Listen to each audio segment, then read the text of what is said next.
เราก็จะเปิดเพลงอย่างนี้ถ้าเพลงหยุดเมื่อไรลุกนั่งเลยนะครับ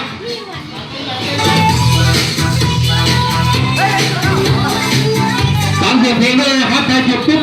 รีบเลยนะ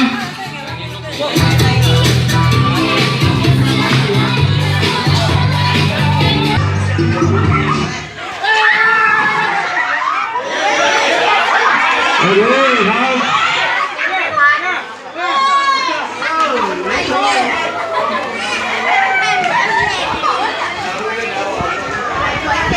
ดูนะ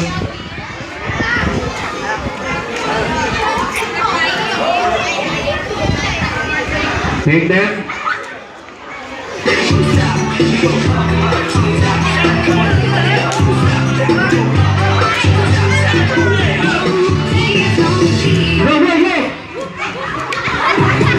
เอาอย่างนี้นะครับเราจะฟังเสียงนกหวีดนั้นไม่หยุดเพลงนะครับ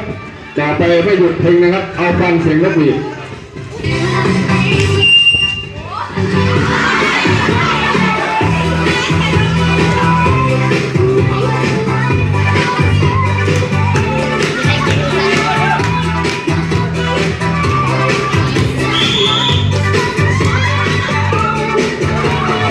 ลุกขึ้นแล้วต่อเลยนะครับลุกเร็วทุกคนนะทุกคนนะรางวัลใหญ่หน่อย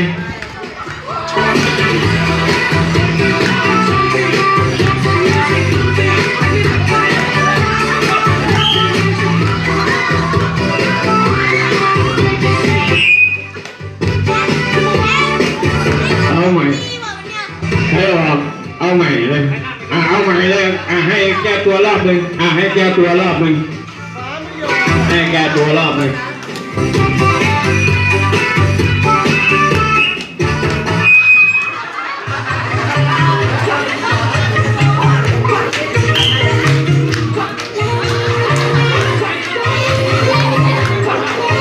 ต่อไปเรื่อยๆเลย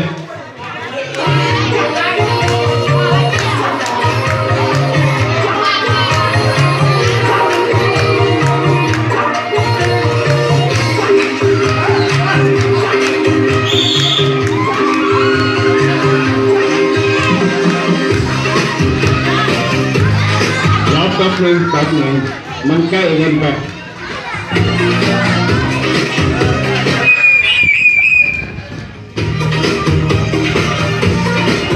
เอาตามนี้เลยครับเข้าใกล้เต้นไปเต้นเลยโยกไปนะโยกไปเต้นมากเลย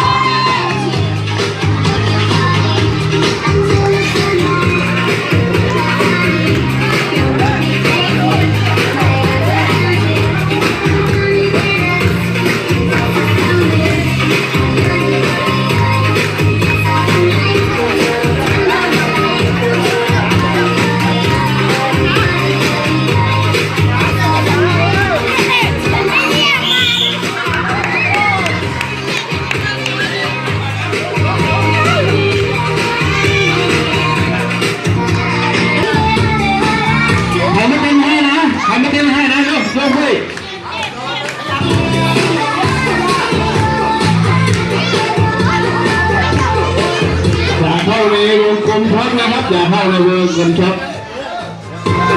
ขอความร่วมมือนะครับโอ้โหต่อยาวไปเลยครับยาวไปเลย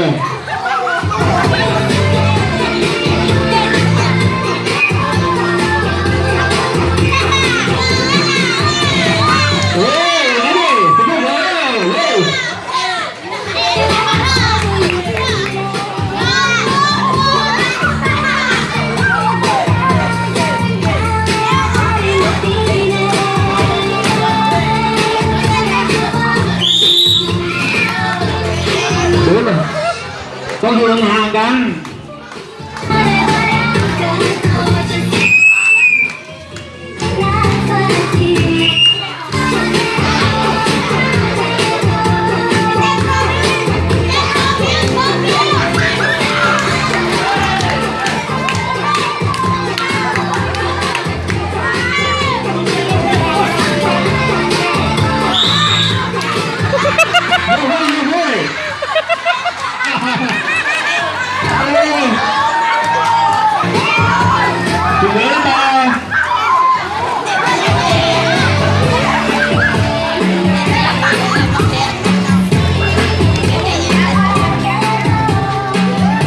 เฮ้ยเต้นไม่ให้นะ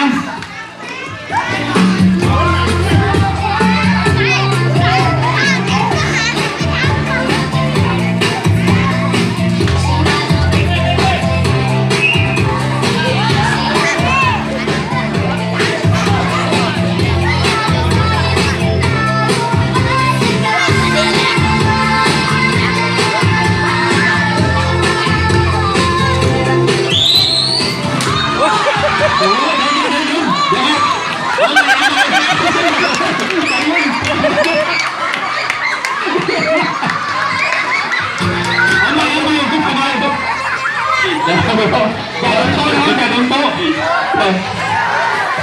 เจ็บไหมเจ็บเปล่าเจ็บเปล่าเจ็บแล้วเรามีเครื่องขนมพยาบาลแล้วก็ไม่ต้องกลัวโอ้ครับอย่าดึงโต๊ะนะกดเบาๆไม่ต้องวิ่งเดิน